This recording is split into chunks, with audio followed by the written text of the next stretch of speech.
Hi you guys, I'm back today with another Flashback Friday, and I'm really excited about today because you guys picked a palette that I really wanted to use for a super long time. And real quick before I tell you what palette we're talking about, let's just talk about this now. This eye will not stop watering. It looks like utter garbage, but I can't help it. I can't stop it. It's just pouring tears. I don't know what's wrong. Apparently it's sad and I'm over it, but the palette that I'm talking about is the Urban Decay Naked Honey palette.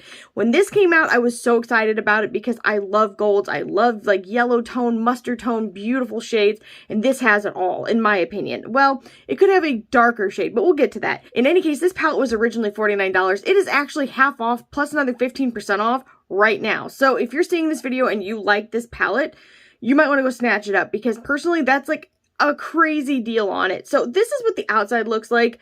I really like the packaging on this. I like the shape of it. I know it's kind of strange because I actually like thinner packaging now, but this is probably just because this shape is nostalgic for me. Like, this was some of my OG shapes. Like, I had all of the Urban Decay palettes, and so for me, this is kind of like comfortable. It actually is a really good size to carry in your hand, so for me, I do kind of miss that. Like, I'm for that vibe. This come with like their quintessential brush. I don't use it, personally. I used to use the brush, actually, but now I just don't. I have so many brushes I prefer to it, and this is what the inside looks like. So to me, it is like a mustard and gold lover's dream. Right here, it's that fantasy going on. It's like summer to fall perfectly paired into a palette. Say that like 6 times fast. I was having a hard time. In any case, I really like it. The only thing I would say that could make this a perfect palette would be to have one shade darker than this even, especially for people that have deeper tone skin. I think that would have been the perfect inclusion in the palette, make it much more user-friendly for everybody. However, I will say it is still a really good palette and I enjoy it like so much. The actual eyeshadows are very easy to use. The one thing I will say is that it does take a little bit of time to layer it up to get it as deep as I want it. I think I'm just really used to having pigmented shadows at this point, but these are not bad by any stretch of the imagination. It's just that I'm so used to that now. I've been spoiled with it, and so it's almost like it's weird going back to my roots, but the quality is really good. The metallics are really nice. Now, I would say they're more on the subtle side. I did add a glitter glue so that they would pop more, but they're not like a true foil. However, if you take some water and you spritz it on it, or MAC Fix Plus and you spritz it on it, I definitely think you can get the same effect without using a glitter glue. At least that's what I used to do back in the day. OG, how you doing? Spritzing water on everything, ruining my shadows because that's actually really bad for your shadows. You should not be spraying water into your shadows. That can make them go bad a lot faster. So spray it on your brush after you already have the product on it, and then you will be good to go. G to G, if you will. I was really excited to use this palette because oh my goodness gracious, I wish my husband was still awake. He is not. I did like a whole fall kind of vibe, and I'm for it. Now, I should have done a different shirt, but that's okay. That's fine. That's all right. We're gonna let that one go. I really like this palette. I definitely think, especially now, it is well worth the price. And if you have not tried it, you will not be disappointed with it, in my personal opinion. The other thing I wanted to touch on very quickly, and let me grab it. I wasn't planning on talking about it, but so I've been using the Mad Love eyebrow stamp a lot more, and I'm coming around to it. It's definitely getting easier the more I use it. So I have started to be able to almost do it one-handed. When I am able to do it, I will do a better video for you guys so you can see me using it. I really think we've got something here. I think there's something to this. So I just wanted to give you that quick update because I definitely thought it was worth talking about. Real quick before I do the swatches and actually do this eye look for you, I just wanted to let you know that when I'm doing my actual eye look, I go straight down the row using all of the mattes, which I don't show that when I'm like doing it. Usually I always hold up what I'm using in my looks, but I was just like, meh, I'm gonna just tell you guys I went straight down the row and then I'll go to the actual metallic shades as I use those. So hopefully that is helpful to you guys. In any case, I'm gonna go ahead and swatch this and I'll see you guys in a second. The first shade is called Flyby.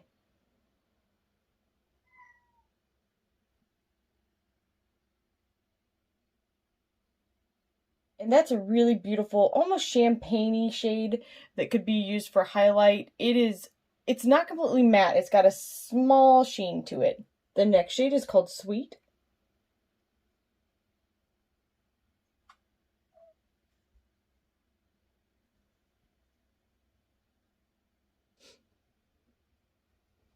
Slightly yellow undertone tan shade.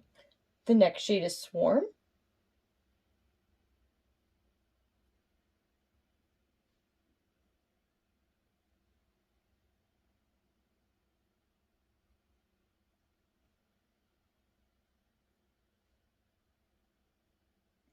And that's a beautiful kind of honey mustard shade. Next shade is called Amber.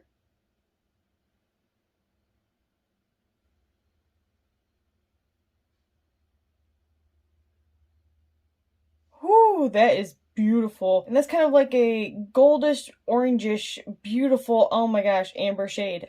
The next shade is Keeper.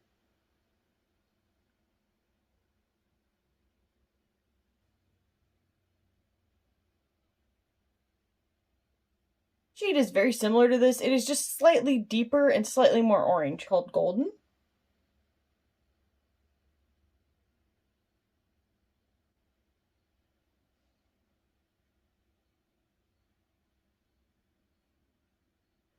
Whew, and that is a beautiful gold shade. A slight tinge of orange to it as well, but not like this. It's called Honey.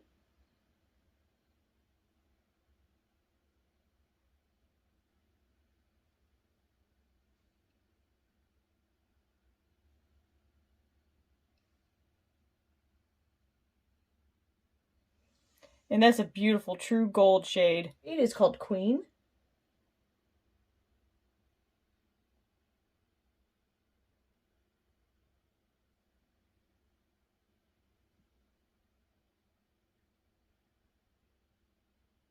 And that's a beautiful, almost slightly greenish gold undertoned brown shade. It's beautiful. The next shade is called Hive.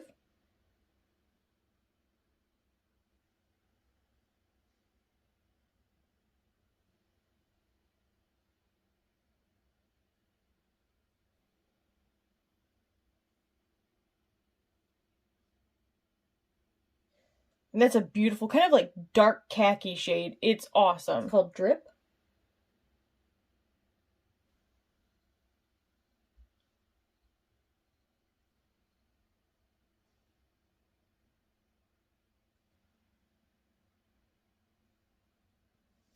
And that's like a reddish brown undertone tan shade. It is really starting to remind me of the Melt Cosmetics Brunette palette. Anybody else getting that vibe? Next shade is HBIC. Ooh.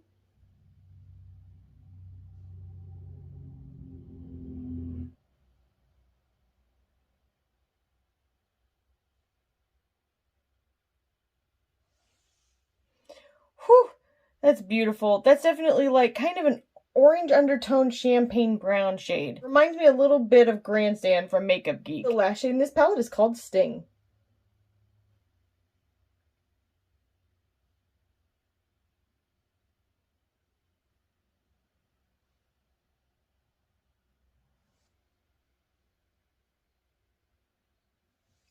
And that's kind of chocolate shade. It is beautiful. This whole palette is beautiful. I definitely do want to put this side by side with my Melt Brunette palette and take a good long look at it because this is definitely giving me that vibe. In fact, on Instagram, I think I'm going to put some of these swatches side by side so you guys can see. This is the whole Naked Honey palette.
Alright, you guys, I'm back and I want to give you my final thoughts. Something before I go into my final thoughts. I've had a lot of people asking me in all of my videos what lip products I'm using, so I just wanted to quickly talk about them with you.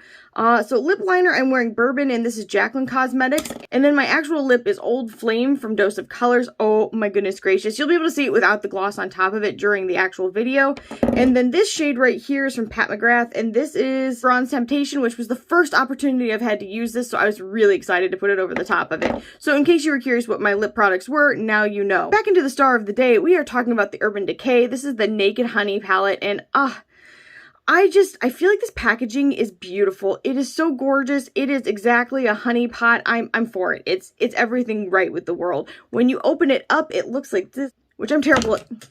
No. So there is actually a brush that comes with this. I just decided to throw it to Kingdom Come underneath my desk, so I'm sorry it is not going to be with us the rest of this video. This is what it looks like, and I just feel like it is gorgeous. Yes, it may not exactly be honey. A lot of people were kind of irritated with the fact that it was not more honey when it came out. Personally, I thought it was good to go. I was 100% happy with this. And I ran right on out and I picked it up because I was extremely hyped. And this is like probably 2 years later and I'm still extremely hyped about this. I wish I could use it like a lot more, honestly, which is kind of saying something because I feel like I have a lot of shadows. I actually, you know what? Okay, I would love to use this paired with some of my absolute favorite Indi shades. Maybe throw one of those beautiful multi-chromes right over the top of this and just whoosh, slide out the door. That sounds like a good time. But as far as everything goes, the mattes work extremely well. The metallics are beautiful, but they are more on the subtle side, so don't expect them to be super foiled unless you add water or MAC Fix Plus or some kind of glitter glue down. Those definitely make a difference when you are using them, but on their own, these are closer to a satin than a true metallic in my opinion. But for $49, and now it's actually 50% off of $49 and an additional 15% off, I think that this is a steal. You should run, you should go pick this up in my opinion if you are able to, because boy, it is a beautiful palette, and for me, it's kind of just stood the test of time. I still really enjoy it, and a lot of you guys were excited about it, so to me that's saying something if people are still excited about it this many years after it came out. With that being said, I definitely think that this was a great choice. I have to commend you guys for picking such a wonderful palette for Flashback Friday. I really love that you guys are participating in it. It really makes it a lot of fun, and I am hoping that you guys are enjoying this series. I have been giving it some thought. I think I'm going to do a low buy, and what I mean by low buy, I don't know, I'm telling you guys, I don't really want somebody to hold me accountable, but just in case, I guess I'll just have a frank conversation with you guys. I want a kind of low buy where I'm maybe only buying stuff from Melt or a few brands for the next couple of months. My son's birthdays is coming up and Christmas is coming up, and I definitely want to make sure that they have the best time possible. So obviously my kids' presents are definitely going to come first, but I will be doing a lot of videos like these, and I still have tons of other palettes I need to catch up on for you guys anyway, but I will still be picking up a few things as I need them if I run out of something, or if it's a brand I really, really like or something I'm extremely excited about. Other than that, I think I really need to back off of buying stuff that I'm just not as excited about. A lot of times I feel like I'm picking up different brands just to try different brands, and I love doing that. And if I had endless money, I would continue doing that, but I don't, and so I just need to be a little bit conservative because this is the time of year where I want to spoil the kids, at least coming up in the next few months, and that's where my priorities lie. I hope you guys will be on board for that. Trust me, I still have plenty of stuff that's newer to show you guys, and lots of indie swatches I can be doing for you. So hopefully you guys will be all right with that. With that being said, I hope that you liked this video. If you did, make sure you leave a comment down below. If you made it to the end of this video, let's comment maybe your favorite flower emoji. I don't know if there's I hope there's a few of them, otherwise I'm going to look like a jerk. And if you did like this video, make sure you give it a thumbs up, subscribe, and ring the bell for future updates, and I'll see you guys in the next one. Bye, guys.